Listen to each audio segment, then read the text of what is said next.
하늘의 지혜를 얻고자 하는 사람의 네 가지 훈련. 첫째는 말씀 훈련이 중요하다고 그랬습니다. 1절 말씀 훈련.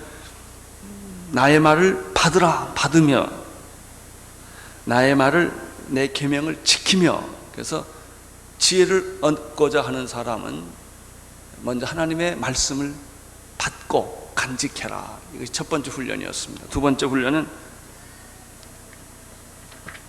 내면의 훈련인데, 그것은 내 귀를 지혜에 기울이며 열린 마음으로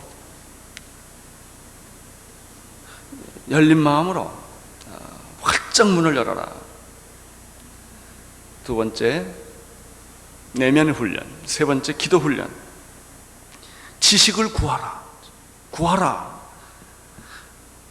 명철을 구하라. 구한다라는 말은 간구한다라는 뜻입니다. 기도한다는 뜻입니다. 구하라 그러면 주실 것이요, 찾으라 그러면 찾을 것이요, 문을 두드리라 그러면 열리라. 말씀에 귀를 기울여라. 내면의 마음의 문을 열어라. 그리고 귀를 기울여라. 그리고 당신이 그 받은 은혜대로 실천하라. 운을 구하는 것처럼 구하고 감추인 보배를 찾는 것처럼 찾으라. 5절. 그렇게 되면, 그것을 찾으면 두 가지를 얻게 된다. 첫째는 하나님을 경외하게 될 것이다. 여러분, 하나님하고 익숙해야 돼요. 세상하고 익숙하다는 것은 끝을 내고 이제 하나님하고 자꾸 익숙해야 되고요, 말씀하고 익숙해야 되고요. 익숙하면 편해져요. 쉽고 자유롭고, 알면 쉽고 모르면 어렵고, 뭐든지 외우면 쉽고.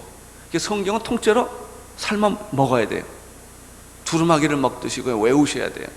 입에서 쓸고 배에서 달고 뭐 그런 거예요. 그래서 정말 이 말씀이 내 안에 있으면 하나님이 나와 항상 있는 거예요. 이렇게 말씀을 내 입술에 두며, 내 발에 기리며, 내 인생에 등불이며.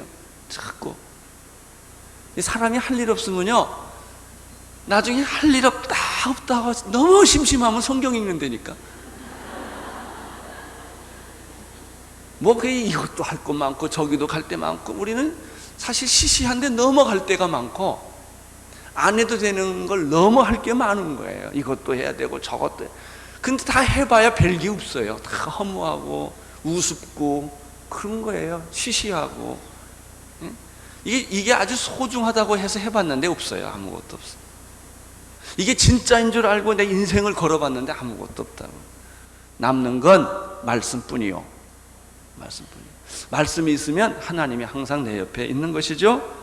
그래서 여호와를 경외하기를, 여호와 경외함, 이게 아주 중요한, 여호와를 경외함과 하나님 알기, 하나님을 알고 여호와를 경외하는 거예요. 자, 이제 6절에서부터 지혜를 얻는 방법을 잠깐 더 생각해 보겠습니다. 6절 읽어 주십시오.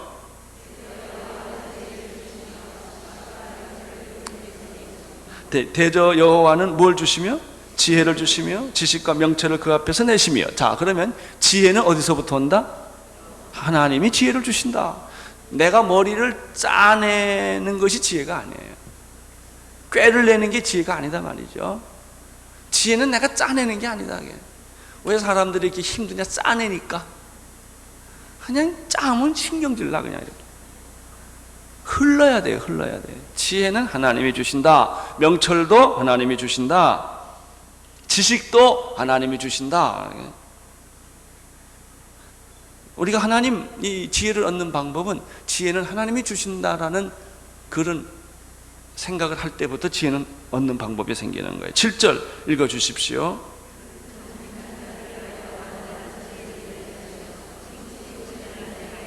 여기 정직한 자와 행실이 온전한 자라는 말이 나와요. 하나님은 정직한 자를 위하여 완전한 지혜를 예비하시고, 행실이 온전한 자를 위하여 방패가 되신다. 하나님은 지혜를 주시고 방패가 되신다. 8절 읽어 주십시오.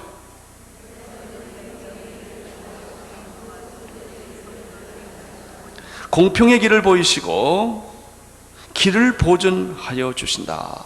하나님 우리에게 공평한 길을 보여주신다. 결국은요, 사람이 이렇게 다 불완전하고 이렇게 한쪽으로 다 치우쳐 있어요. 이렇게 왜 공을 말이에요, 이렇게 쭉 돌리면 난 저기로 쫙 돌렸는데 공이 이렇게 휙 돌아가잖아요. 이렇게 내가 원하는 대로 안 가잖아요. 난 골프를 안 해봤는데 골프도 그런다면서요. 난 여기를 딱 쳤는데 이게 삥 돌아간다면서요. 이제 그때 이 바이아스가 생기는 거예요. 나는 여기를 가고 싶었는데 이게 자꾸 이렇게 몸이 한쪽으로 기울는단 말이죠. 결국 신앙도 밸런스, 건강도 밸런스고 신앙도 밸런스고 이 생각에 균형 감각이 있는 건 참 중요합니다. 이런 사람은 자기도 편하고 남도 편해요. 어떤 사람이 불편하냐? 균형 감각이 깨진 사람이 한쪽만 얘기하는 거, 한쪽으로만 생각하면 틀렸다는 게 아니라 불편해요. 왜? 하나만 생각하니까, 양쪽을 못 보니까. 균형이라고 하는 것은 공평한 거예요. 법이 저울 아닙니까? 저울이 딱 맞다는 거죠. 하나님 우리에게 공평한 길을 보여주세요. 그래서 지혜로운 사람들은 자꾸 감정에 치우치지 않고 이렇게 자기도 모르는 사이에 이렇게 감정적으로도 공평해, 안전해지고 생각하는 것도 이렇게 온전해져요. 그냥 안전함. 이 신앙의 구원의 결과는 뭐냐면요, 안심이에요. 안심. 내가 오히려 안연하리로다. 시편에 나와요. 전쟁이 올지라도 내가 오히려 안연하리로다. 그 안심의 반대가 뭘까요? 불안이지. 왜 서성거려? 그냥 불안하고, 의자에 앉았으면 일어나야 될 것 같고, 일어나면 앉아야 될 것 같고, 의자에 앉으면 자꾸 공부하려고 있으면 빨래할 생각이 나고, 이게 불안해. 이 생각 저 생각, 귀신이 불안한 거예요. 귀신이. 하나님의 사람의 특징은 평안함, 안심. 태산이 무너져도 흔들리지 않는 거예요. 9절 그런즉 시작, 내가 공의와 공평과 정직과 모든 선한 길을 나는 그저 오늘 이것만 알았으면 좋겠어.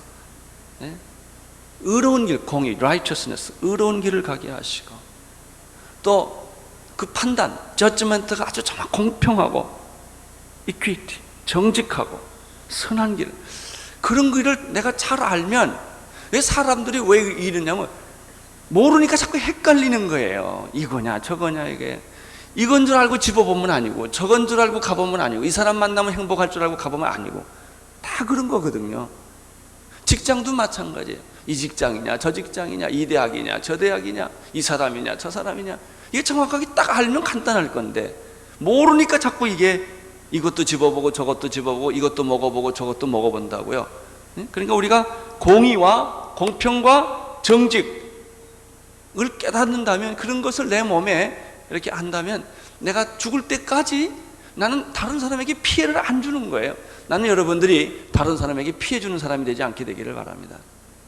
다른 사람에게 덕을 끼치는 사람, 축복을 나눠주는 사람이 되기를 바랍니다. 10절 읽어주십시오. 지혜가 내 마음에 들어가고 지식이 내 영혼을 즐겁게 할 것이며, 근신이 너를 지키며 명철이 너를 보호하며 악한 자의 길과 폐역을 말하는 자에게서 건져내리라. 할렐루야. 이게 축복이에요. 축복이란 뭘 이렇게 얻는 게 아니가, 깨닫는 거라니까. 뭘 가져봐야 소유는 불안을 만들어요. 그래서 무소유가 진정한 행복이라는 거 아니겠습니까? 디자인의 극치는 단순함이에요. 뭐 복잡한 거는 디자인 아니에요. 진짜 디자인의 극치는 simplicity, 단순한 거예요. 깨끗하고 순결하고 단순하고 거치는 게 없는 거예요. 그래서요, 집안 디자인도요, 아무것도 없는 게 제일 좋잖아요. 여러분의 방이 아무것도 없는 것이 축복인 줄 아시기를 바랍니다. 그 옷도 몇 벌 이렇게, 이거 다 많아봐야 뭘 입을까가 고민이야. 또 이거냐 저거냐, 이거 몇 개 없으면 고를 게 없잖아요. 그냥 심플한 거예요. 하늘을 보세요. 얼마나 심플해요. 이게 하나님의 법칙이에요. 그래서 주시면 고맙지만 더 가지려고 악착같이 그럴 필요가 없는 거예요. 우리가 더 욕심을 낼 게 하나 있어요. 지혜예요. 지혜. 하나님을 아는 것. 그렇게 되면 있고 없고가 없어요. 뭐 가졌다 안 가졌다 이런 게 중요하지 않아요. 오래 산다 뭐 일찍 죽는다 이런 것도 다 똑같은 개념이에요. 뭐 이렇게 오래 살면 더 좋고 뭐 돈을 더 가지면 더 이렇지 않아요. 가져도 행복하고 안 가져도 행복하고요. 그렇습니다. 건강해도 괜찮고 뭐 좀 병들어도 괜찮고 그냥 좀 내가 보니까 좀 약해도 쓸만하더라고요. 그냥 끼고 사는 거예요. 그냥 이렇게 꼭 건강해야 된다. 뭐 건강하면 좋지만 뭐 건강 못한다고 못한 것도 없고 그냥 그런 거예요. 중요한 건 내 안에 남아있는 건데기는 하나님 하나뿐이에요. 말씀, 지혜, 그분과의 관계 이거예요. 그랬을 때 내 영혼이 풍성해지게 되고 날마다 천국을 이루게 되고 고난이 있어도 파도 타기 하면 되는 거고 역경이 와도 흔들리지 않는 것이고 때가 되면 하나님의 영광이 나타나는 것이고 그래서 오로지 내가 하고 싶은 하나의 열정은 예수 안 믿는 사람 전도하는 거고 죽어가는 사람 살리는 거고 소외되고 가난하고 병들고 억울한 사람들 편에 서주는 거고 그런 거예요. 이제 3장으로 갑니다. 3장은 지혜에 이르는 길이 한 9가지가 있습니다. 첫째, 지혜에 이르는 길은 충고와 책망을 거절하지 말라. 충고와 책망을 거절하지 말라. 어리석은 자는요 충고하면 아주 싫어합니다. 자기 약점을 집어내면 자기를 비판하는 줄 알아요. 여러분 왜 사람들이 다른 사람의 충고를 받아들이지 못하느냐 하면 열등감 때문에 그래요. 자기를 비판하고 자기를 무시하고 자기를 죽인다고 생각하기 때문에 그래요. 자, 1절 2절 읽어주십시오. 내 아들아 나의 법을 잊어버리지 말고 내 마음으로 나의 명령을 지키라. 법을 뭐하고? 잊어버리지 말고 뭘 지키라? 명령을 지키라. 그러면 어떤 축복이 있습니까? 장수한다. 두 번째, 평강을 준다. 오래 살고 마음의 평강이. 이거면 됐지요 뭐. 오래 살고 오래 살긴 사실 때 지저분하게 살지 않게 되기를 바라고 남한테 피해 주지 말고 덕을 끼치면서 오래 사세요. 이게 중요해요. 오래 산다는 것 자체가 중요한 게 아니에요. 건강하게 오래 사시고 며칠 전 보니까 유태인들은 나이가 늙어도 쉬지 않는다. 은퇴라는 게 없다. 한번 옆에 있는데 빨리 막 은퇴는 없다 그래 보세요. 우리에게 은퇴는 없다. 그저 우리에게 은퇴란 무덤에 들어가는 것이다.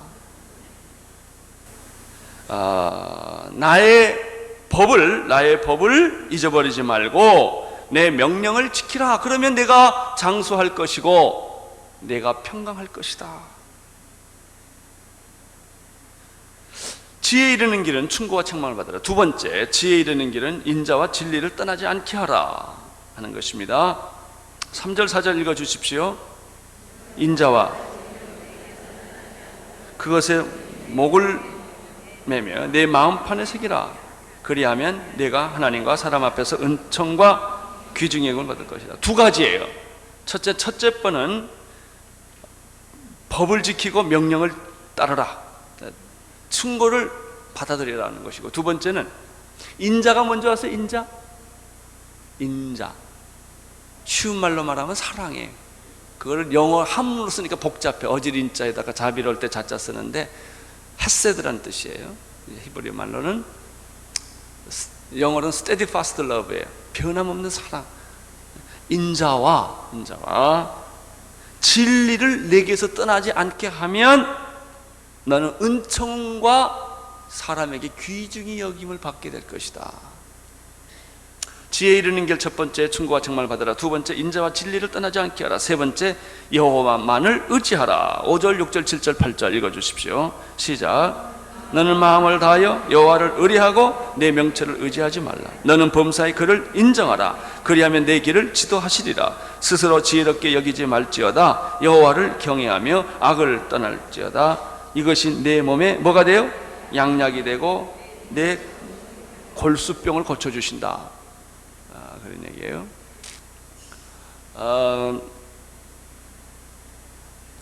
여호와만을 의지하고 내 명철을 의지하지 말라. 잔꾀를 부리는 사람은 자기 명철을 의지하는 사람이에요. 요령껏 사는 사람들, 뭐 요령이랑 허리를 잡았다는 소리인데, 요령껏 사는 사람들, 아주 잔꾀가 많은 사람들, 이런 사람 인생이 행복하지 않아요. 여호와를 의뢰하는 사람이 행복합니다. 내 명철을 의지하지 말고 여호와를 신뢰하면 그것이 내 몸에 약이 된다, 양약이 된다. 또 하나는 이 성경이 뼈 얘기 많이 해요. 뼈 얘기. 주의 손이 주야로 나를 누르오니 이렇게 돼 있어요. 내 뼈가 녹나이다 이렇게 됐어요. 그때도 골수암이 있었고 골수병이 있었나 봐요. 뼈가 아프는, 뼈가 아리는, 살이 아픈 게 아니에요. 뼈가 아파요. 그러나 여호와를 의뢰하는 자에게는 하나님께서 풍성한 은혜를 더하여 주신다. 이 말을 믿는 사람은 오늘 골수암과 골수병이 다 나을 줄로 믿습니다. 여기 그랬거든. 뼈까지 고쳐준다고 그랬어요. 골수를 윤택해 해 줄 것이다. 자, 물질로 하나님을 섬기면 10절 뭐라고 그랬죠? 내 창고가 가득히 차고 내 즙틀에 새 포도즙이 널리리라. 내가 주면 4배나 받을 것이다. 후히 주고 뭐 이렇게 흔들어 주고 뭐하고 이런 거 있어요. 여러분, 이 크리스천의 삶의 원리는 나누어 주는 것입니다. 나누어 주는 것입니다. 이제 정말 지혜를 갖고자 하면 하나님의 징계를 경히 여기지 말라는 충고가 11절에 있습니다. 11절, 12절 시작. 그릇함을 싫어하지 말라. 대저 여호와께서 그 사랑하신 자를 징계하시기를 마치 아비가 그 기뻐하는 아들을 징계한 거예요. 매맞아도 때려도 관계가 깨어지지 않는 것은 사랑의 신뢰성이 있기 때문에. 만약 애를 그냥 볼기짝을 쫙 하나 때렸다고 해봅시다. 그러면 때리면 엄마 하고 안아와야지. 엄마한테 더 그렇잖아요. 이렇게 막 너 싫어 가 막 이러면 엄마 그리고 딱 붙잡아야지. 그래 좋아 나 간다. 그래 애가 그리고 상처받고 간다 그러면 이 기가 막힌 일 아닙니까? 그렇죠. 이 징계라는 것은 사랑의 끈이 있기 때문에 징계라는 게 가능한 거예요. 야단친다는 거는. 사랑의 끈이 없으면 그건 결별선언이지. 그건 죽음과 분리예요. 사랑하기 때문에 그런 거예요. 그래서 징계를 뭐 하지 말라? 섭섭하게 생각하지 말라 하는 것입니다. 여러분들이 뭐 이거 조심할 것은 징계를 할 때 야단은 쳐도 상처는 주면 안 돼요. 상처받은 사람이 꼭 남을 상처 주게 되어 있습니다. 상처는 상처를 낳습니다. 실수할 수 있어요. 징계할 수 있어요. 충고할 수 있어요. 그러나 사랑의 끈은 계속 가지고 있어야 합니다. 사랑하기 때문에 그런 것이죠. 우리는 5가지 한번 다시 복습하겠습니다. 지혜를 얻고자 하면 첫째, 충고와 책망을 받아들여라. 말씀을 받아들여라. 두 번째, 인자와 진리를 내 몸에서 떠나지 않게 해라. 세 번째, 여호와만을 신뢰하라. 물질로 하나님을 섬겨라. 물질로 하나님을 섬겨라. 5번째, 징계를 경히 여기지 말라. 따라서 21절 따라서 내 아들아 완전한 지혜와 근신을 지키고 이것들을 내 눈앞에서 떠나지 않게 하라. 중요한 게 뭔지를 봐라. 이게 뭐 돈이나 물질이나 이런 것들은 다 가도 괜찮은 거다. 그러나 중요한 거 이 지혜가 내게서 떠나지 않게 해라. 지혜의 근원이신 하나님이 떠나지 않게 하라. 하나님의 말씀이 너를 떠나지 않게 하라. 이것을 내가 가지고 있으면 가난해도 부유하게 될 것이며 병들어도 건강하게 될 것이며 망해도 다시 살게 될 것이며 여러분들이 죽어도 다시 부활하게 될 것이다. 사랑하는 성도 여러분, 오늘 우리는 이제 말씀에서 얻어진 결론은 무엇입니까? 하나님의 지혜가 내게서 떠나지 않게 하라 하는 거예요. 하나님의 지혜는 말씀으로부터 오는 것이다. 말씀 있을 때 하나님이 내게 오는 것이고, 하나님이 내게 임하실 때 하나님의 지혜가 내게 오는 것이고, 하나님의 지혜가 내게 왔을 때 공평과 공의와 선과 이런 것이 이렇게 균형을 갖게 되는 것이다. 그래서 내가 어디를 가든지 모든 사람들에게 덕을 끼치고 축복을 나누어주는 사람으로 그렇게 변하는 것이다. 여러 가지 아주 자세한 충고들이 있었습니다. 우리는 다른 사람을 돕는 사람입니다. 우리는 다른 사람을 축복하는 사람들입니다. 그런 축복된 삶이 내 평생에 있기를 바라는 것이죠. 당신은 축복을 나누어주는 사람입니다. 헤어지기 전에 또 한 번 합시다. 당신은 축복을 나누어주는 사람. 그런 사람이 되십시오. 이 비밀은 예수 그리스도 안에 감추인 비밀입니다.